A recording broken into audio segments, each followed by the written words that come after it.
আসসালামু আলাইকুম। ঈদ মোবারক। সকলকে জানাই ঈদুল আজহার শুভেচ্ছা এবং অভিনন্দন।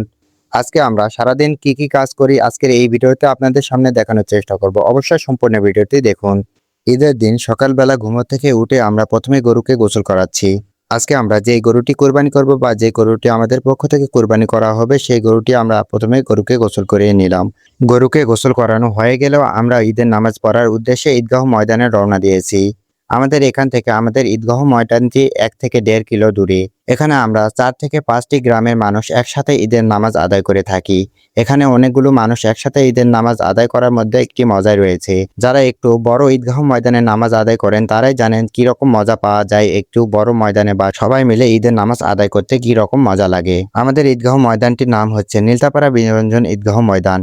এখানে অনেকগুলো মানুষ একসাথে ঈদের নামাজ আদায় করে থাকে। আপনারা কে এইখানে ঈদের নামাজ আদায় করেছেন অবশ্যই কমেন্ট করে জানাতে পারেন। আলহামদুলিল্লাহ আমরা আল্লাহর রহমতে ঈদের নামাজটি খুব সুন্দরভাবে আদায় করতে পেরেছি।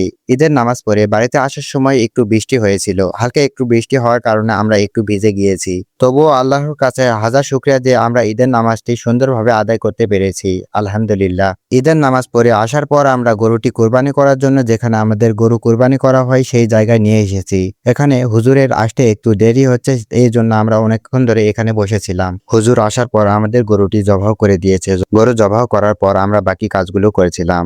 কোরবানির সকল কার্যক্রম শেষ করার পর আমরা বিকেলে যাচ্ছি ধান বানার জন্য। এই ধানগুলো আমরা মেলে নিয়ে যাব এবং মেলে গিয়ে এই ধানগুলো থেকে আমরা চাল তৈরি করে নিয়ে আসব। ধান বানার জন্য আমরা মেলে গিয়ে জানতে পারি যে আজকে মেল বন্ধ থাকবে, কারণ আজকে ঈদের দিন। ঈদের দিন সকলে ছুটি খাচ্ছে বা এটাই স্বাভাবিক, সকলে ছুটি খাবে। সকলে ছুটিতে রয়েছে এই জন্য মেল বন্ধ। এই জন্য আমরা ধানগুলো সেখানে রেখে এসেছি।